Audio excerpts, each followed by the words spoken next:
Hello?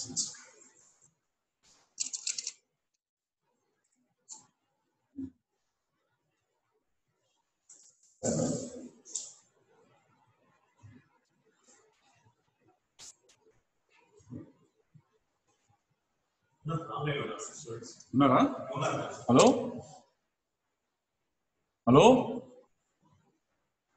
Anybody? Right. Okay. Hello? Hello? Yes, sir. Yes, I will start at 10 o'clock exactly. Yes, sir. No.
Okay, let us start. Today's topic is, hello, are you able to hear? Hello? Yes, sir. Right. So, Yes, sir. Audible, sir. Liver abscess. This is a very important topic, particularly because ours is a tropical country.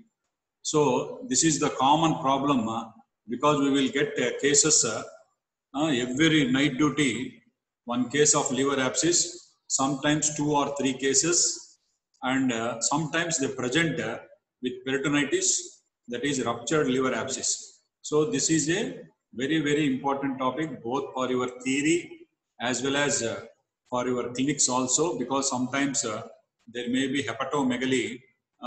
Patient is chronic alcoholic fatty liver, which is more prone for development of liver abscess. Right. So in the infections of the liver, there are 2 types of liver abscess. Number 1 is amoebic liver abscess, which is very common and common in tropical countries. And second one is pyogenic liver abscess. That is because of particularly when there is septicemia or when there is acute appendicitis, it leads to pyogenic liver abscess. That is portal pyemia. Right. So amoebic liver abscess, coming to the proper amoebic liver abscess, it is also called as tropical abscess or dysenteric abscess. And it is the commonest extraintestinal manifestation of amoebiasis. And coming to the etiopathogenesis, the causative organism is Entamoeba histolytica, that is commonly present anywhere, that is in our utensils, and it is always a complication of amoebic dysentery. So most of the times it occurs, the amoebic liver abscess, it occurs as a complication of amoebic dysentery, and sometimes there may not be any dysentery at all. The patient may be getting amoebic abscess also, and there are 2 stages clinically. They are divided into 2 stages, that is acute stage and second one is chronic carrier stage. So the patient in chronic carrier stage is not symptomatic, not having any history of any dysentery, but the patient is passing amoebic cysts, which are the infective forms of amoebiasis, and these patients are called chronic cyst passers. So these patients, when they are working in a hotel or any restaurant, they may infect so many people because of the chronic carrier stage. And coming to the pathogenesis, how it involves the liver. So first is when there is amoebiasis, that is infective form, that is first it involves the cecum. So inflammation of the cecum is called typhlitis. So there is infection of the cecum, and through the cecum it spreads one of the tributary of the superior mesenteric vein, and it goes to the liver. So this is when there is right-sided colon is infected, and when the left-sided colon, that is sigmoid colon, is infected, the amoebia, they pass through the tributary of the inferior mesenteric vein and they go to the liver. So this is through the portal circulation, they travel to the liver. And this is the figure which is showing how these amoebia, they reach the liver. That is, first one is cecum, that is where the infection travels through the superior mesenteric vein tributary and reaches the liver. Whereas in case of left-sided colon, there is infection of the sigmoid colon, and the amoeba, they go to the inferior mesenteric vein and they travel through the portal vein and reach the liver. So this is the portal of entry, how they reach the liver. And next, coming, why amoebic liver abscess is more common in the right lobe of the liver.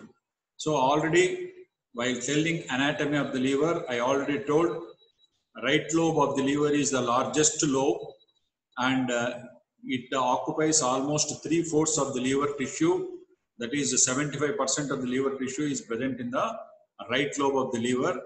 And the mechanism why the right lobe is more commonly involved is number one, streamline phenomena. So this phenomena will explain how the right lobe of the liver is most commonly involved. That is, right branch of the portal vein is in direct line with the portal vein. So it is direct continuity of the portal vein.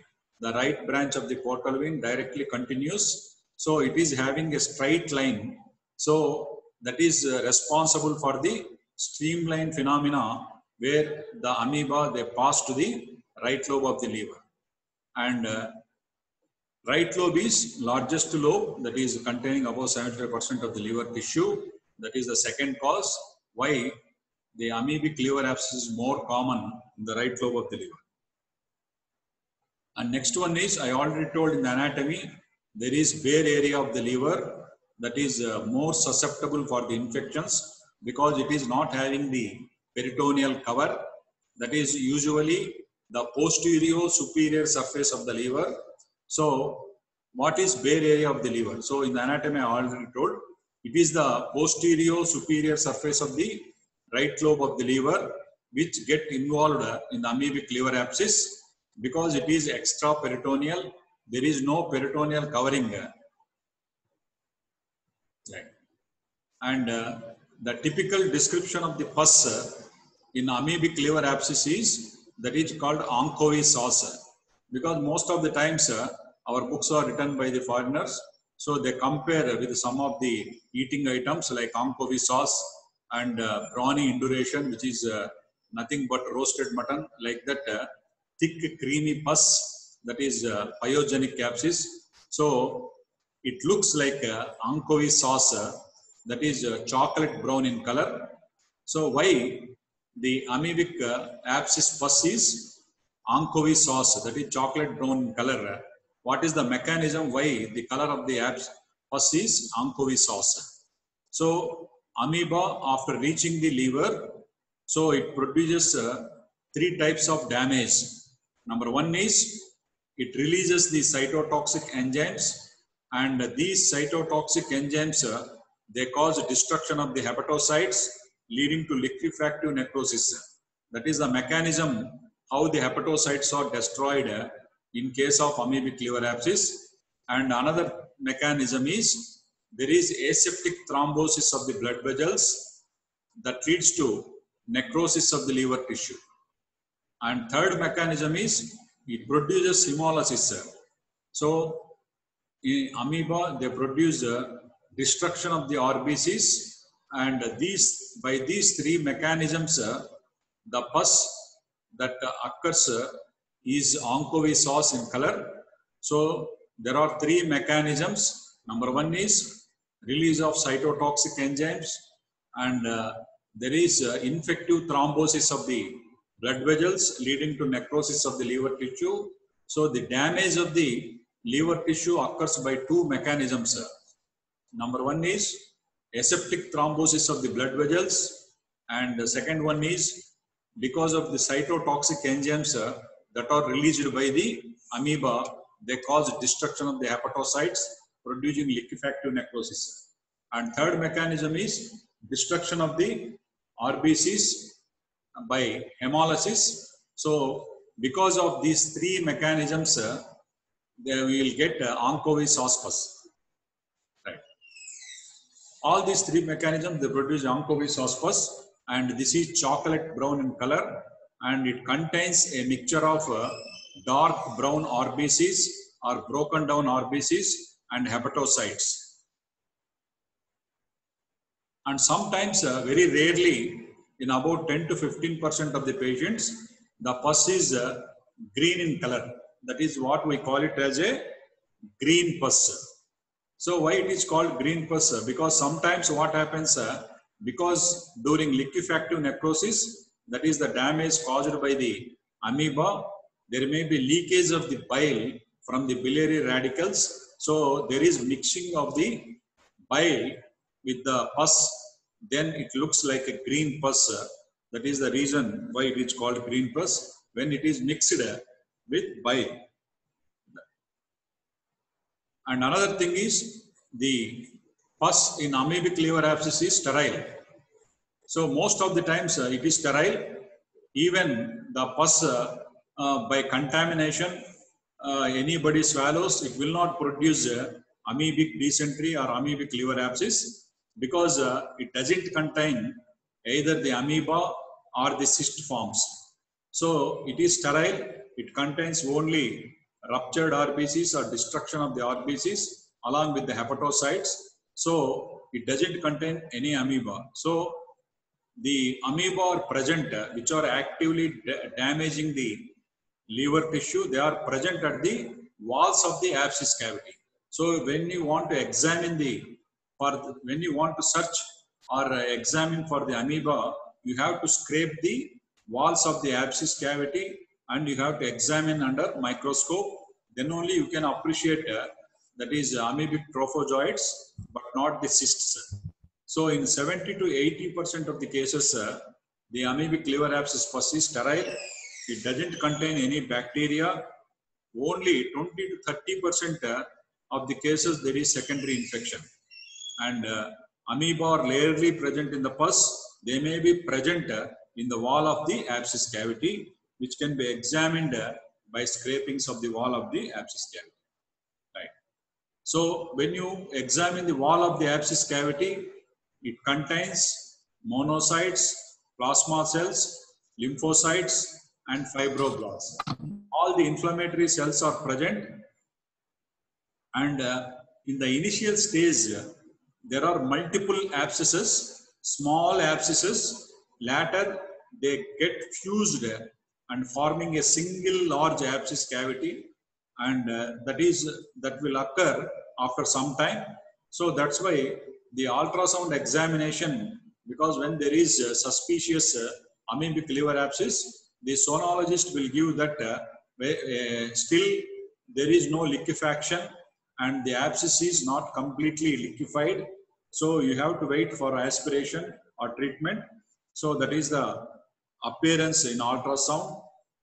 And another most important thing is because gallbladder is very much adherent to the undersurface of the liver, that is present at the gallbladder bed or gallbladder fossa.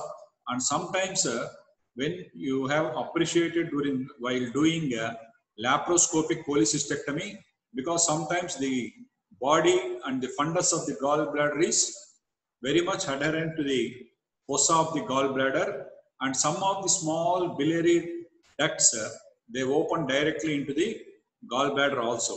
But gallbladder is not at all involved in amoebic liver abscess. So why gallbladder is not affected by amoebic infection?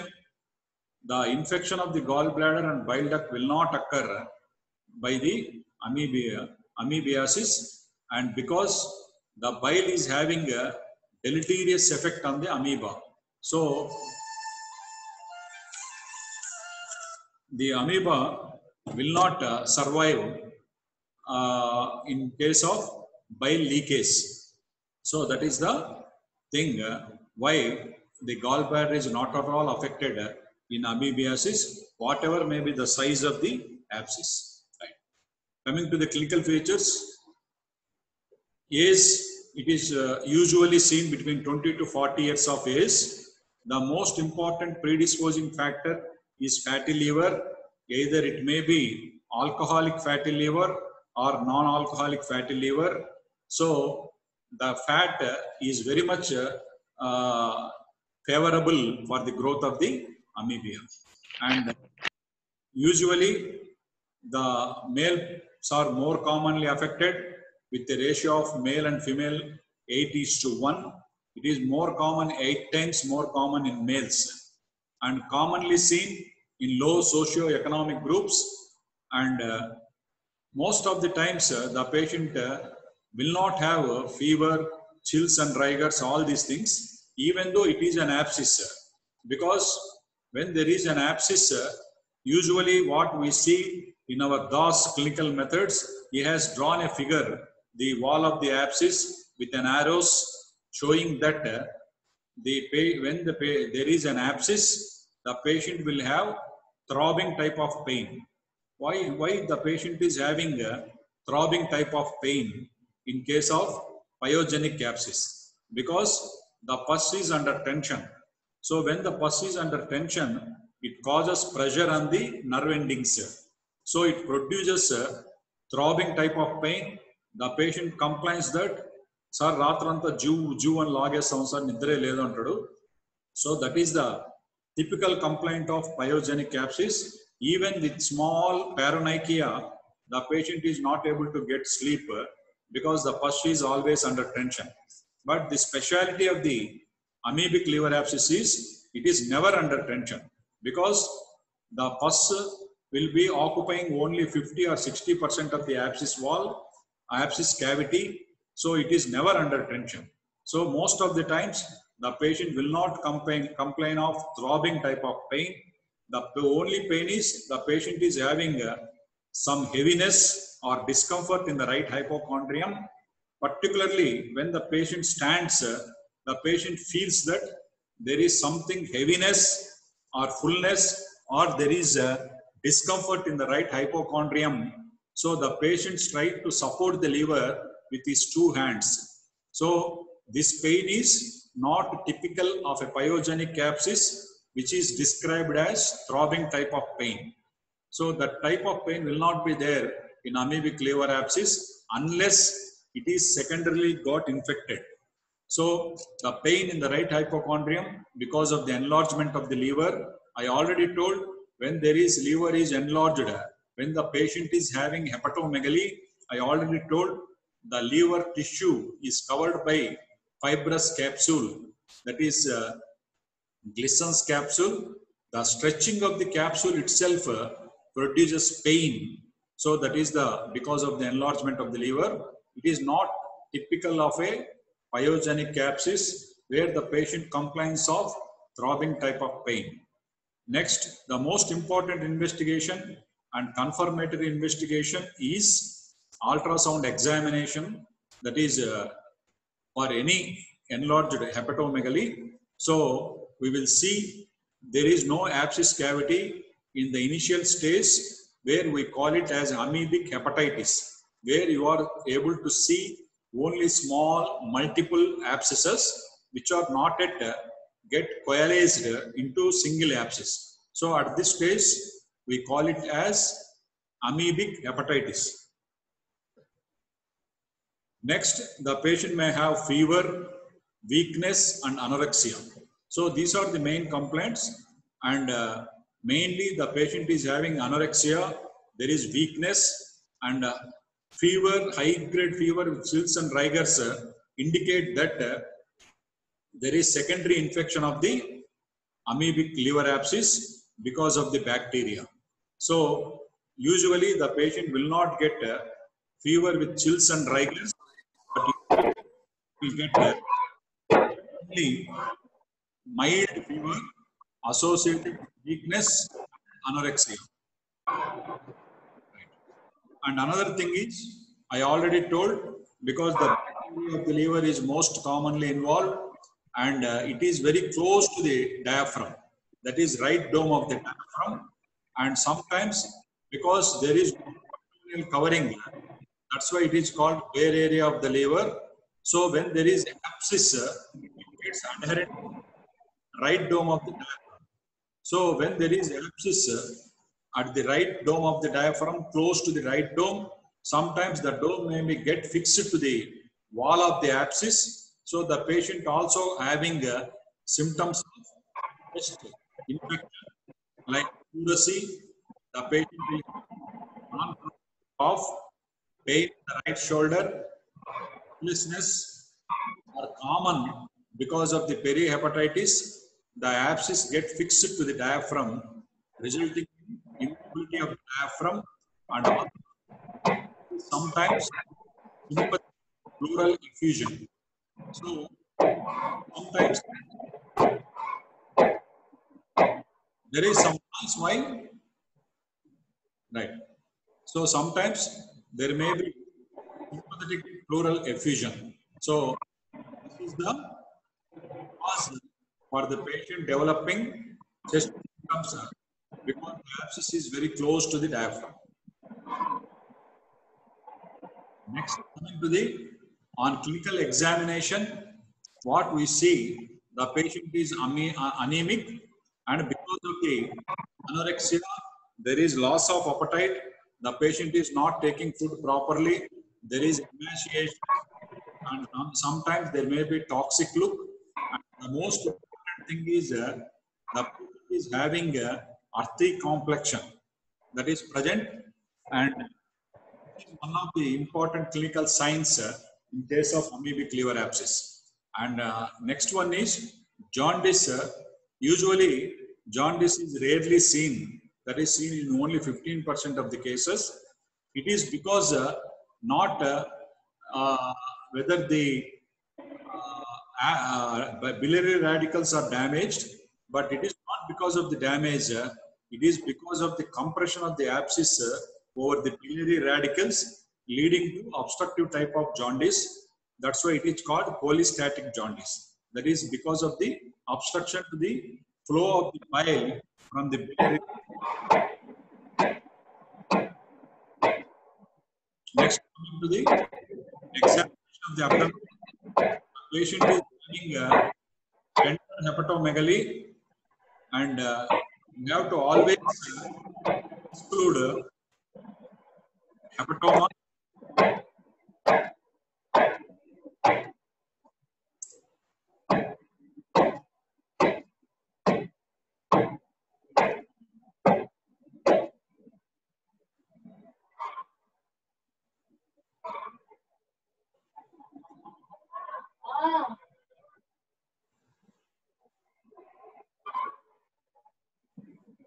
So an examination of the abdomen, the patient is having hepatomegaly, which is tender hepatomegaly, and always needs to differentiate it from two important clinical conditions.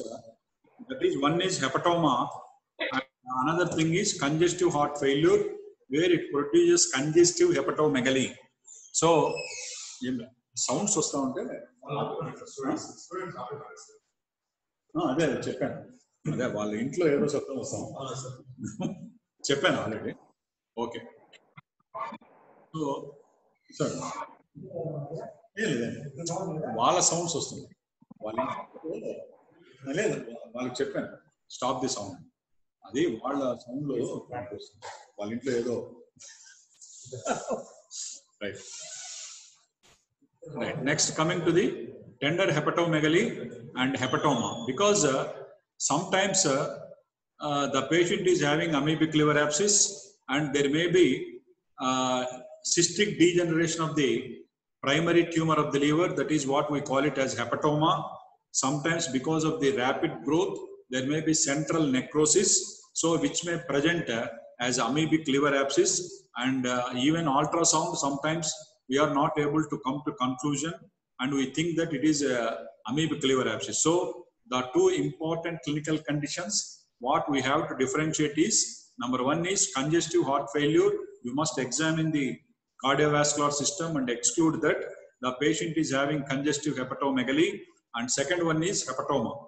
And next coming to the most important clinical sign what we have to elicit whenever you suspect that it is a case of liver abscess, that you have to elicit intercostal tenderness, because this is the most important sign, and you have to elicit it by making the patient to lie down on the bed in supine position, and you have to press or apply pressure with the closed fist over the lower part of the costal margin, and the patient complains of severe pain, that is eliciting the intercostal tenderness, which helps to differentiate it from acute cholecystitis.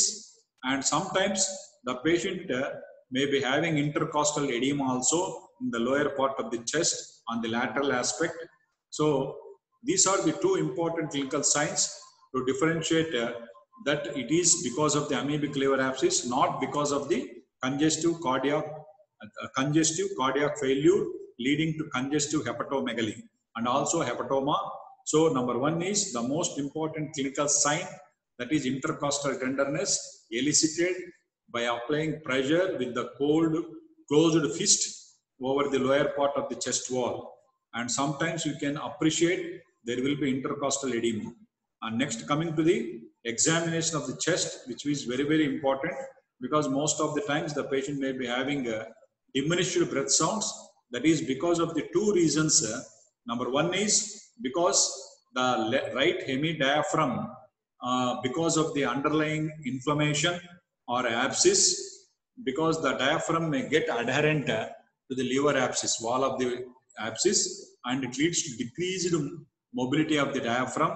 And second one is that is there may be sympathetic pleural effusion, so there may be diminished breath sounds in the lower part of the chest. And second one is the patient may be having dull note in the lower part of the chest. So this is very, very important. Always you must examine the chest, you must take x-ray, you will appreciate. There will be another most important thing is chest x-ray, PA view. You will see that there will be elevation of the diaphragm. That is what we describe typically as tenting of the diaphragm because of the pushing of the diaphragm, right hemidiaphragm, by the wall of the abscess cavity. Coming to the investigations, the routine blood investigation, that is total WBC count, there is increased if there is secondary infection. If there is no secondary infection, we cannot appreciate any leukocytosis, because I already told fever, only mild fever will occur in amoebic liver abscess. And when there is secondary infection only, then it produces raised WBC count. And examination of the stool, that is cysts, amoebic cysts may be present. That is only in 20% of the cases you can examine for the cysts of the amoeba. And serological testing, that is indirect heme agglutination test, is positive in 90 to 95% of the patients with amoebic liver abscess. So these are the three important investigations. And another most important investigation is, I already told first, that is ultrasound. And before that, When you suspect that there is the patient is having involvement of the chest, that is pleura or lungs, there is symptomatic infusion. Next, you have to do screening test. That is when the patient is asked to take deep breath, the right hemidiaphragm does not move because of the adhesions between the liver and diaphragm because of the perihepatitis. This is called homolateral immobility of the diaphragm, and sometimes the diaphragm is very much elevated, what we call it as tenting of the diaphragm, and also you can appreciate pleural effusion. Right. And sigmoidoscopy, that is the typical description of amoebic ulcer, what we describe it as a deep flask shaped ulcers. So we can see by doing sigmoidoscopy, because the most common part of the colon that is involved is sigmoid, next comes the cecum. So sigmoid colon is involved, we can appreciate deep flask shaped ulcers. And the investigation of choice, because that is abdominal ultrasound, that is it gives very good information, and also it gives an idea whether it can be treated conservatively by medical treatment, or it requires aspiration or open surgery. All this can be appreciated by doing ultrasound of the abdomen. So ultrasound abdomen is the investigation of choice. Number one, it gives information where the exact site of the abscess is located, because nowadays even though the amoebic liver abscess is more common in the right lobe of the liver, sometimes it can occur in the left lobe, that is in 30% of the cases, because when the left lobe is affected, it is very close to the heart. So it is very difficult to aspirate the abscess cavity, because the stomach will come in the way. So all these problems will be there. So the ultrasound is very much useful, and it helps to locate exact site of the abscess, and it confirms the diagnosis. And another thing is, we can aspirate completely, because by ultrasound we can aspirate up to the end of the abscess, and we can take even by scrapings of the wall. So we can do biopsy of the wall of the abscess cavity, and we can assess the exact volume of the abscess cavity, because this is very, very important, because you will get an idea about the volume of the abscess, because when the volume is less than 200 ml, most of the times it can be treated by medical treatment. Gradually, the abscess cavity will resolve by medical treatment only, without any invasive procedures like aspiration or by doing surgery, either by putting pigtail catheter or open drainage. We can appreciate.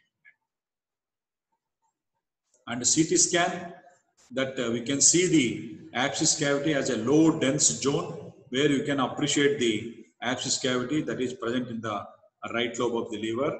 This is the CT scan picture of showing the liver abscess, which is showing as a low dense zone. And coming to the treatment, that is there are three types of management. That is, number one is medical treatment. Second one is ultrasound guided aspiration and pigtail drainage, because this pigtail catheter, which costs about 2,000 rupees, but ultrasounded guided aspiration you can do. Complete abscess cavity can be aspirated, but there is chances of again collection. So it may require repeated aspirations. So every time you must be very careful, because liver is a soft organ, and the complications of aspiration will be there. So all complications of aspiration can be avoided, because when you insert a pigtail catheter, which can be kept for a period of about 2 to 3 weeks, so that all the pus will come out. And next one is surgery, that is open drainage or laparoscopic drainage, because sometimes it requires surgery, because there will be very large abscess cavity containing about 1 to 2 liters of the pus. So in such case, it requires open drainage, thorough washing, removal of all necrotic debris, and you have to keep Mayly-Cottes catheter, which is having a flowery end into the abdominal cavity, so that gradually it will drain. And when facilities are available, we can do even laparoscopic drainage and put Mayly-Cottes catheter into the abscess cavity. Coming to the medical treatment, because in pharmacology, you have read so many drugs are used for management of the amoebic liver abscess and amoebiasis. That is in the initial stage, because what is the main indication for medical treatment is when still the patient comes very early. When the patient comes very early at the stage of amoebic hepatitis, that is the patient is having involvement of the liver where there is small abscesses and there is hepatomegaly, but still there is no liquefactive necrosis. At this stage, we can treat by medical treatment, particularly the drug of choice is metronidazole. There are so many imidazole group of drugs: metronidazole, ornidazole, secnidazole, tinidazole. So all these drugs, they belong to imidazole group of drugs. All are useful, but the only thing is they produce a lot of side effects, because some patients, they are not able to tolerate at all, because the commonest side effect, nausea, vomiting. In addition, most of the patients, they experience metallic sensation in the tongue. So that is the most important side effect, and most of the times the patient will not tolerate this side effect. And the dosage is 400 to 800 milligrams tablet, that is 3 times a day for a period of 14 days. And that is the drug of choice when the patient comes in very early stage of amoebic hepatitis. And next comes the another thing. So in amoebic liver abscess, we can give even chloroquine also, and emetin, because still in about 90 to 95% of the cases, the metronidazole is useful. Sometimes in chronic amoebiasis with liver abscess, where it is not responding to metronidazole, that is when you give metronidazole, there is no symptomatic improvement. The toxicity is not decreased. The patient is not still complaining of pain. The size of the liver is not reduced. Then you have to go for emetin hydrochloride, that is injection emetin hydrochloride, when the patient is not clinically responding to metronidazole. So emetin hydrochloride, it is having advantage, but it is having lot of cardiac toxicity. So in every patient where you want to treat the patient with emetin hydrochloride injection, you must always assess the cardiac status of the patient, and that's why you must examine the cardiovascular system, and you must take ECG before surgery, during the treatment, and also after the treatment, because it produces severe cardiac toxicity. And another important thing when you are using emetin hydrochloride is the patient should take strict bed rest, and you must always see that the patient will not go into dehydration. The patient should have good blood pressure, not less than 100 millimeters of mercury, and he must be well hydrated. That is the most important thing. And after taking the once you have injection has given emetin hydrochloride, you must advise the patient to take strict bed rest. That is the most important thing. So the dose is 1 milligram per kg body weight, and it is available as 60 milligram ampoule, and it should be given intramuscularly.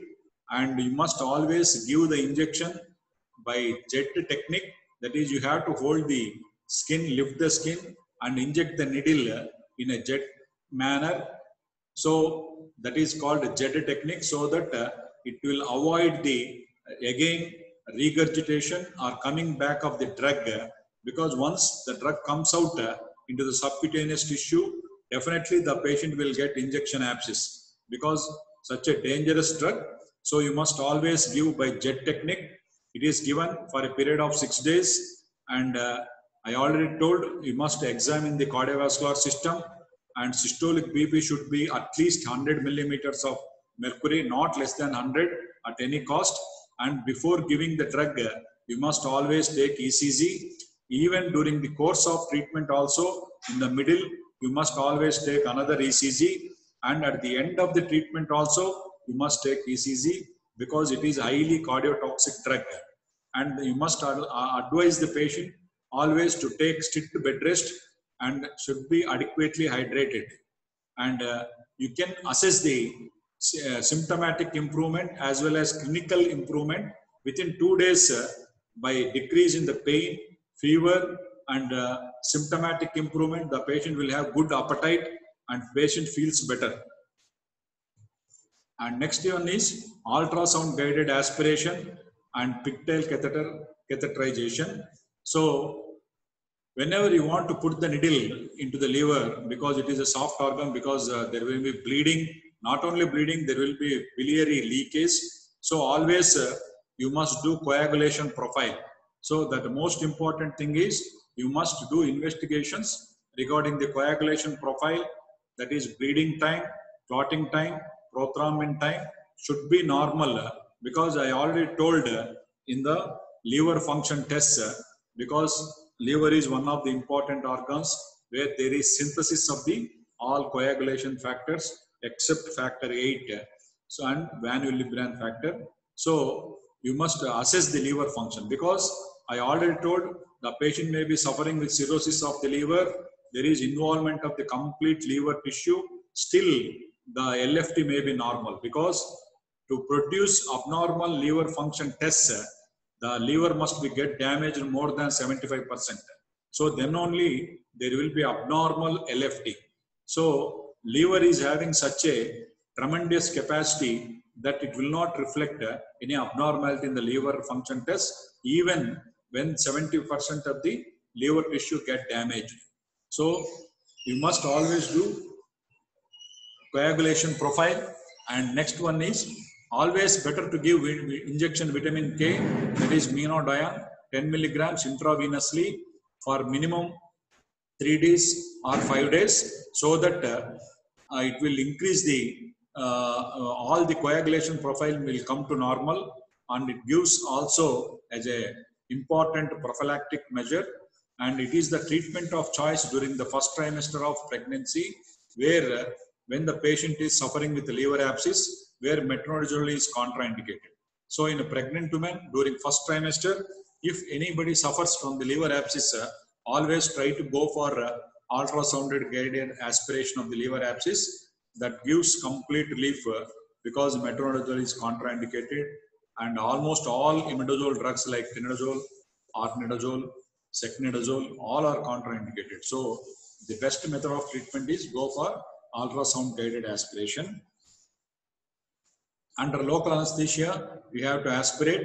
The most important thing is you must do in the early morning, and patient should not take any breakfast. As far as possible, the stomach must be empty. Then only you can confidently keep the needle into the liver, and it can be aspirated, and we can do repeated aspiration if the patient is cooperative. At the end of the aspiration, pigtail catheter is introduced, because after the pigtail catheter was introduced, the advantage is gradually the pus will come out, because once you aspirate, again there is chances that again the pus may form in the abscess cavity. So it requires repeated aspiration. So when you are doing repeated aspiration, because some patients are so sensitive that when you pierce the liver, injuring the capsule, Glisson's capsule, they may go into sudden vasovagal syncope. So that is the complication. So to avoid repeated aspirations, the best method of management is by putting a pigtail catheter. I will show the pigtail catheter. It is very, very useful, and we can keep it for 2 to 3 weeks until the complete pus is getting drained out. And another thing is, when the pus comes out, there will be regeneration of the liver tissue, and gradually the size of the cavity will diminish, so that we are so confident that you can remove the pigtail catheter under ultrasound checkup before doing before removal of the pigtail catheter. And pigtail catheter, I will show the figure. That is, it is made up of radio-opaque material, very soft, and it is highly acceptable The length is 20 to 30 centimeters. The size is 8 to 12 F. That is 1 F is, that is French unit is 1/3 of a millimeter. So we can select depending upon the size of the abscess and the age of the patient, 8 to 12 French units, and there is large oval shaped holes present at the multiple holes are present at the pigtail, where even one hole is blocked, the other holes will help for drainage of the pus. And it is indicated also, it is used for drainage of pleural effusion, hemothorax, empyema, and amoebic liver abscess. So I will show the pigtail catheter. The cost is very high, that is it costs nearly 1800 rupees, but it is very, very useful because we can avoid repeated aspirations, and we can, because aspiration will produce so many complications. I will tell, when you are doing repeated aspirations, on the day of aspiration, the patient must take full bed rest. And another thing is, the patient may get pain, vasovagal syncopal attacks. So that is the complication of repeated aspirations. So this is the pigtail catheter. We can see at the tip there are multiple oval shaped openings, so through which the pus comes out, and it is 10F pigtail catheter, very soft. Because of this curling of the tip of the pigtail catheter, so that it will not come out. So it is almost self-retaining catheter, just like Foley's catheter, Melicot's catheter. So, and it is connected to the urosac bag. So you can measure how much of amount of the pus that is drained every day, so that you will get an idea. And the most important thing when you have kept pigtail catheter is that it should be flushed every day with 10 to 20 ml of normal saline. You can inject it so that it will not be get blocked by dried up secretions of the abscess cavity. And complications of ultrasounded guided aspiration. Because of these complications, nowadays we go for pigtail catheter. Even you can put Foley's catheter also, but pigtail catheter is more easy for insertion. And number one is bleeding. That is the most important complication. And second complication is peritonitis. That is biliary peritonitis, which is very, very dangerous, and it will damage all the intestines. And due to incomplete aspiration, sometimes it will cause leakage of the pus along with the bile into the peritoneal cavity. So it may produce peritonitis or biliary peritonitis also. When you are going for repeated aspiration, you must give intravenous antibiotic, good antibiotic, before and after aspiration, to avoid spilling the pus into the peritoneal cavity, which may produce. So for antibiotic. Next, coming to the surgery. So what are the indications for surgery? So why you want to go for surgery? When there is ultrasound guided aspiration, insertion of pigtail catheter. So the indications for surgery is don't make noise. So the indication for surgery is, number one, when the abscess is located in the left lobe close to the heart, that is when it is very close to the pericardium, where it is not accessible for aspiration or insertion of the pigtail catheter. So then you have to go for surgery. There is ruptured tubular abscess. So when there is don't make noise. So when there is a rupture of the abscess leading to peritonitis, then you have to go for surgery. And by doing laparotomy, you can identify the abscess cavity. When it is present in the inaccessible area, then you have to do surgery and completely drain the pus. Give thorough peritoneal toilet by 1 to 2 liters of normal saline and metronidazole. And you can put Melicot's catheter, which is having a flowery end, into the cavity of the abscess, and it is brought out and connected to urosac bag. Sometimes this can be done even with laparoscopy also, but in the laparoscopy sometimes because the necrotic debris may not be able to remove completely by giving thorough peritoneal toilet. That is one disadvantage of laparoscopic drainage of amoebic liver abscess. But in open drainage, we can remove all the debris and you can wash the abscess cavity. And another thing is, if there is any bile leak from the wall of the abscess cavity, you can put the omentum so that we can avoid the bleeding from the wall of the abscess cavity. At the same time, we can control the leakage of the bile from the wall of the abscess cavity. Right. So coming to the complications, there is number one is peritonitis, resulting in acute peritonitis. There is complications of amoebic liver abscess. It may rupture into the peritoneal cavity, resulting in acute peritonitis. And second one is, I already told, because the right dome of the hemidiaphragm get attached to the wall of the abscess cavity, so it may rupture into the pleural cavity, and the patient will cough out all the oncovis hospus, and sometimes it may rupture even to the bronchus, producing bronchopleural fistula. And it is a natural method of healing of the abscess, because all the pus that will come out through the bronchopleural fistula, by coughing, all the pus will be get removed. And very rarely, I already told, because sometimes the 30% of the cases, the amoebic liver abscess may be present in the left lobe of the liver, and it may rupture into the pericardium.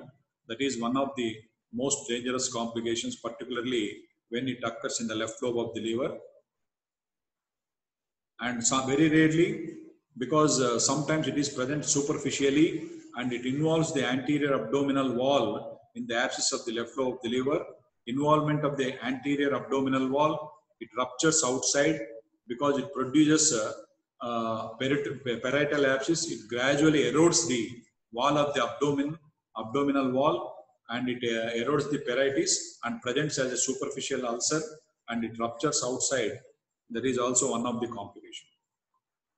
So this is the end of the amoebic liver abscess, which is commonly asked 4 marks question for you. That is very, very common in countries like India, tropical countries. So hepatomegaly, if it is kept as a clinical case, sometimes hepatosplenomegaly, lump abdomen is a common case that is kept in the examination for undergraduates. So you must be aware of the hepatomegaly. I already told, it is one of the causes is, it may be amoebic liver abscess and congestive hepatomegaly because of congestive heart failure. And third one is sometimes hepatoma, where there is a tumor degeneration because of the lack of blood supply, that may also present as amoebic liver abscess. So these are the differential diagnosis. This is a very important topic. And next class, I will tell hydrated cyst of the liver. That is also very, very important. Not only for the clinics theory, as well as in the evening session, we will have specimen of hydrated cyst.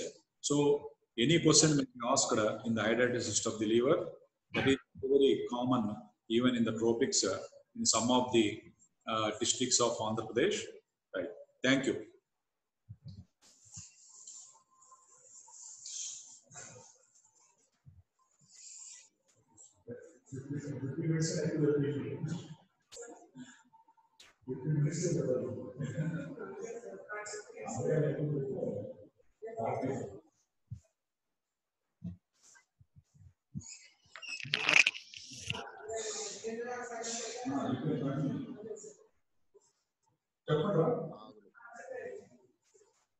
Please stay.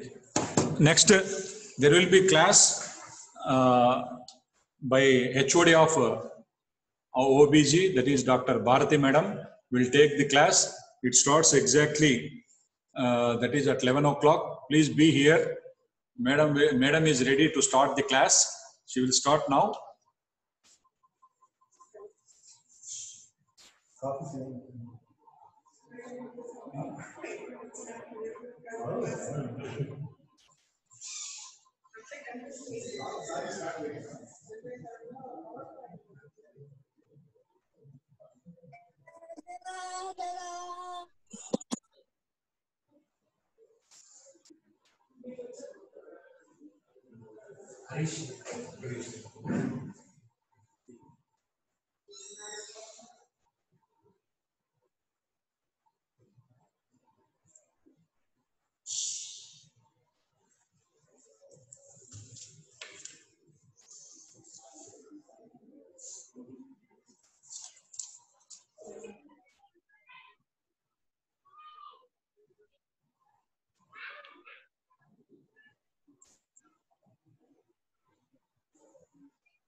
Stop recording, stop.